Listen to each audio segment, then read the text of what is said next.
Right. The year is 2021. Sony looks around the gaming landscape and has a moment of clarity. Fortnite is printing money. Apex is printing money. Every live service game with a battle pass is printing money. And Sony, the company that makes God of War, The Last of Us, Spider-Man, does not have a single one. So Jim Ryan, head of PlayStation, makes a call. PlayStation is going live service. Hard. More than 10 games before 2026. That is the plan. Simple enough?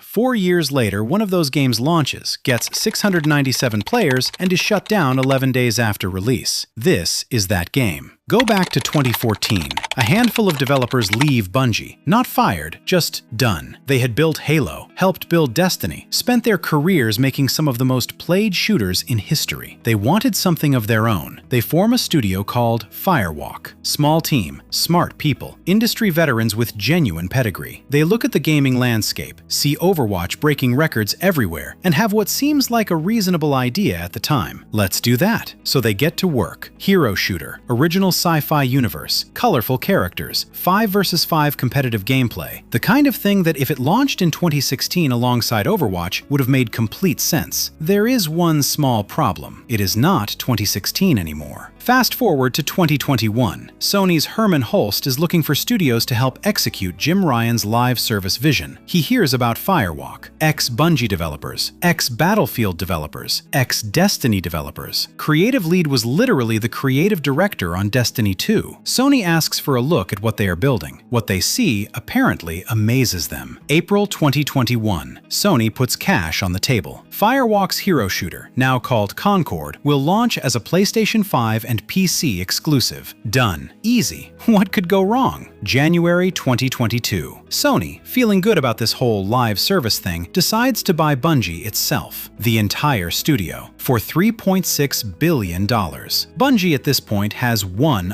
IP, Destiny, which is fine, but is not exactly a portfolio. Sony pays $3.6 billion for it anyway. What a steal. Early 2023, Sony checks in on Concord. The game has now been in active development for around 5 years. 150 staff in Bellevue, Washington, one of the most expensive cities in America to run a studio in. 5 years of wages, rent, equipment. The game is in alpha, not late beta, not early beta, alpha. Basic things like player onboarding and monetization have not been figured out yet. The game is supposed to launch within 18 months, and it is in alpha. Sony has now spent around $200 million on this. At this point, most companies would have a quiet internal conversation about whether to pull the plug, cut losses, move on. Instead, Sony's head of PlayStation Studios calls Concord the future of PlayStation. Executives start calling it their Star Wars. And then Sony buys Firewalk Studios outright for an estimated $100 million.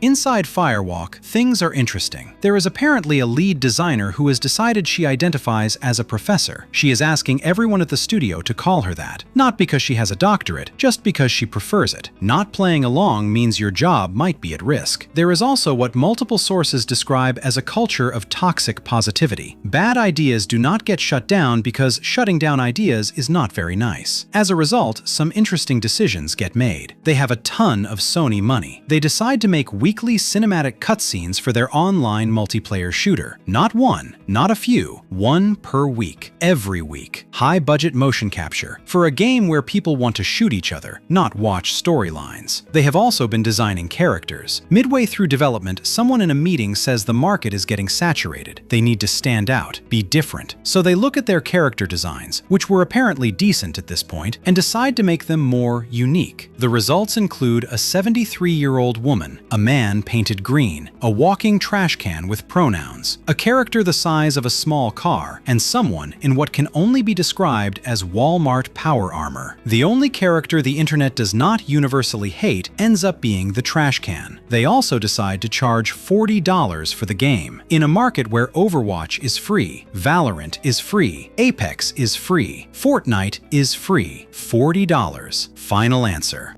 May 2023, big PlayStation showcase. Concord gets its first public reveal. The trailer shows an empty spaceship with a jacket in a locker. Nobody knows what kind of game this is. Behind the scenes, Sony is still completely all in. They have somehow convinced Blur Studios, the people behind Love, Death, and Robots, to make an Amazon anthology series with one episode dedicated entirely to Concord. There are official Concord controllers. The machine is fully committed. May 2024, State of Play. Actual gameplay finally revealed. It is a 5 vs 5 hero shooter, with Guardians of the Galaxy on top. The characters are shown properly for the first time. The gameplay is apparently fine, actually pretty solid, and there is a beta coming in July. Maybe things can turn around. Beta numbers come in. 2,388 players on PC. For context, the Overwatch closed beta had 1.5 million players. The Valorant closed beta had 3 million. Those required invitation codes. This beta was open to everyone for free. Sony needed a win, badly. The Last of Us Online had been cancelled. Horizon's multiplayer project was gone. Bungie, the studio they paid $3.6 billion for, was hitting 50% of its financial targets and losing money with nothing new lined up. Concord was one of 6 live service bets Sony had left. The beta had 2,388 players. They launched the game anyway. August 23, 2024. 8 years of development, $400 million, 150 staff, weekly cinematic cutscenes, an Amazon episode, official controllers. The game launches. It runs well, actually. No major bugs. The gameplay is genuinely decent. Essentially Destiny 2 if it was a hero shooter. 16 characters, 12 maps, 6 modes. 697 people are playing it. The Friday the 13th game, a game that lost its dedicated servers years ago and technically should not even be playable anymore, is getting 10 times that number. The memes arrive immediately. Fan artists start redrawing the characters better in an afternoon. A designer spends an hour on YouTube breaking down everything wrong with them. The reviews land. 20% recommended on OpenCritic, 1.7 out of 10 user score on Metacritic. Eurogamer calls it an arena shooter by ChatGPT. 25,000 copies sold total. Roughly $1 million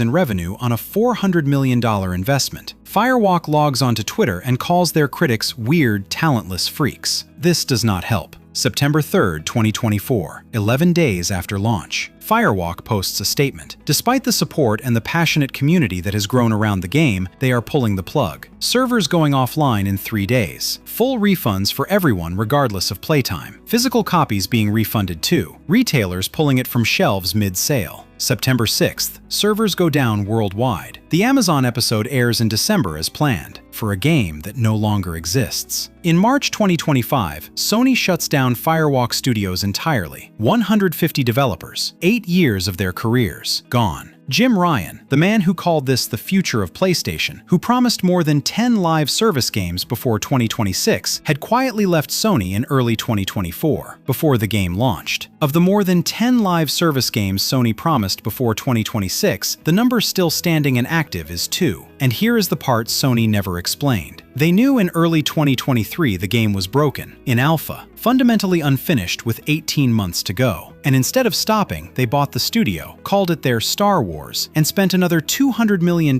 finding out what everyone else could have told them for free. The trash can character was right there.